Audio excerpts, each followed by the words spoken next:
नमस्कार मित्रांनो, ट्रेडर अजय चॅनलमध्ये आपले सर्वांचं पुन्हा एकदा स्वागत आहे. तर मित्रांनो, आपण लास्ट व्हिडिओमध्ये पाहिलं होतं की forex market versus stock market याच्यात बेस्ट कोणते ट्रेडिंग करण्यासाठी आणि ट्रेडिंग करायला इझिली कोणते. जर तुम्ही पाहिलं नसेल तर जाऊन तुम्ही पूर्ण व्हिडिओ बघू शकता. तर आजच्या व्हिडिओमध्ये आपण बघणार आहे की फॉरेक्स मार्केट म्हणजेच फॉरेक्स ट्रेडिंग एक प्रकारे वर्क कसं करतं आणि त्याच्यात कशा प्रकारे इथं ट्रेडिंग केली जाते. ओके, सो आपण व्हिडिओला स्टार्ट करूयात.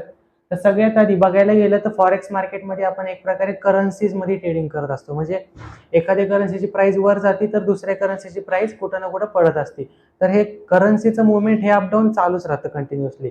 आणि याच्यात मुवमेंट येते कशा प्रकारे ते पण तुम्हाला सांगतो. याच्यात इकॉनॉमिकल पॉलिटिकल इव्हेंट्स असतात, मोठमोठे न्यूज असतात.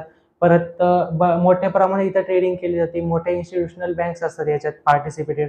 त्यामुळे हे मार्केट मुवमेंट करत असतं अपडाऊन. ओके, आणि थर्ड ऑप्शन हे आपण सायमल्टेनियसली बघायला गेलं तर एक प्रकारे ट्रेड कसा घ्यायचा. इथं एक प्रकारे एका करन्सीत आपण बाय करतो तर दुसऱ्या करन्सीत सेल करतो. सिंपल आहे. अशा प्रकारे इथं ट्रेडिंग केली जाते. ओके, तर नेक्स्ट बघूयात आपण. तर फॉरेक्स मार्केटमध्ये टोटल 4 प्रकारचे सेगमेंट्स आपल्याला बघायला मिळतात ज्याच्यात आपण आपली ट्रेडिंग स्टार्ट करू शकतो. तर सगळ्यात पहिला सेगमेंट आहे करन्सी पेअर, दुसरा आहे कमोडिटीज, तिसरा आहे इंडायसेस आणि चौथा आहे क्रिप्टो करन्सी, जे तुम्ही ऐकलं असेल याच्या आधी पण. ओके, तर याच्या पण अंडरमध्ये पार्ट येतात, त्यात तुम्ही ट्रेडिंग स्टार्ट करू शकता. ते कोणते आपण पुढे बघूयात. तर सगळ्यात आधी बघूयात करन्सी पेअर्स. तर करन्सी पेअर्स बघायला गेलं तर भरपूर आहेत. तर इथं तुमच्या समोर मी फक्त 7 करन्सी पेअर्स ठेवल्यात, ज्या म्हणजे मेजर करन्सी पेअर्स म्हणून ओळखले जातात आणि याच्यात मोठ्या प्रमाणात व्हॉल्यूम असतो आणि मोठ्या प्रमाणात इथं ट्रेडिंग केली जाते. जसं की इथं तुम्हाला दिसत असेल euro dollar versus USD dollar, म्हणजे नॉर्मली डॉलर म्हणजे euro versus USD, euro USD याला आपण म्हणतो. परत यूएसडी जेपीवाय म्हणजेच डॉलर वर्सेस जॅपनीज येन. परत जीबीपी यूएसडी म्हणजेच British pound versus US dollar. तर अशा प्रकारे हे करन्सी पेअर्स असतात. USD, CHF, AUD, USD. हे टोटल असे 7 करन्सी पेअर्स आहेत ज्याच्यात तुम्ही तुमची ट्रेडिंग स्टार्ट करू शकता. सेकंड सेगमेंट बघूयात कमोडिटीज. कमोडिटीज मध्ये बघायला गेलं तर तुम्ही गोल्ड मध्ये, सिल्वर मध्ये, क्रूड ऑइल मध्ये, heating oil, natural gas, sugars, म्हणजे यापेक्षा पण बरेचसे ऑप्शन्स आहेत ज्यात तुम्ही ट्रेडिंग करू शकता कमोडिटीच्या अंडरमध्ये. त्याच्यात मोस्टली ट्रेडिंग कशात केली जाते, गोल्ड, सिल्वर आणि क्रूड ऑइल मध्ये, आणि त्यात पण मोस्टली कशात, तर गोल्ड मध्ये. तर तुम्ही गोल्ड मध्ये ट्रेडिंग स्टार्ट करू शकता.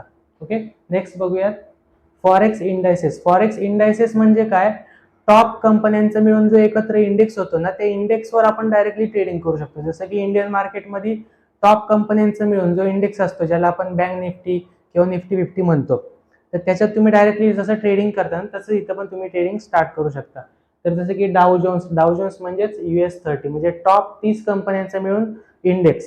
नेक्स्ट आहे S&P 500, म्हणजे टॉप 500 कंपन्यांचं मिळून जो इंडेक्स आहे त्यात तुम्ही डायरेक्टली ट्रेडिंग करू शकता. तर याच्यात मोठ्या प्रमाणात डाव जोन्स मध्ये जास्त ट्रेडिंग केली जाते. ओके, नेक्स्ट बघूयात क्रिप्टो करन्सीज. क्रिप्टो जसं की तुम्हाला माहिती असेल क्रिप्टो करन्सीज, त्यात पण तुम्ही बिटकॉइन खूपदा ऐकलं असेल.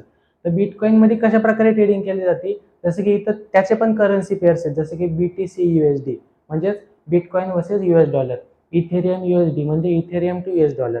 ओके, परत रिपल वर्सेस US डॉलर म्हणजे XRP USD.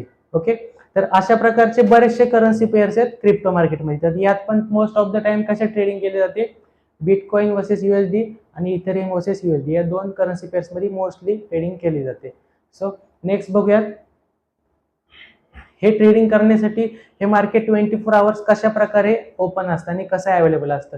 त्याचं कारण एवढंच आहे की याच्यात बऱ्याच प्रकारचे सेशन्स येतात. जसं की इंडियन मार्केटचं काय होतं, लिमिटेड टाइम साठी ओपन होतं, म्हणजे सकाळी 9:15 ला स्टार्ट होतं, दुपारी 3:30 ला बंद होतं. त्याच्यात सेशन्स वगैरे काहीच पडत नाही. पण हे इंटरनॅशनल मार्केट असल्यामुळं ह्याच्यात वेगवेगळे सेशन्स येतात. जसं की Sydney session, Tokyo session, London session, परत न्यूयॉर्क सेशन. न्यूयॉर्क सेशन हे जगातलं सगळ्यात मोठं सेशन आहे आणि हे सेशन जेव्हा चालू होतं त्या टाइमात बऱ्याच मोठ्या प्रमाणात ट्रेडिंग स्टार्ट होते. त्यामुळे त्या टाइमात आपल्याला बरेच मोठी अपॉर्च्युनिटी पण कॅप्चर करायला मिळते आणि मोठा व्हॉल्यूम पण बघायला मिळतो. तर या सेशनचे प्रत्येक वेगवेगळे टायमिंग्स आहेत. जसं की 3:30 AM टू 11:30 AM असेच बरेचसे वेगवेगळे टायमिंग आहेत.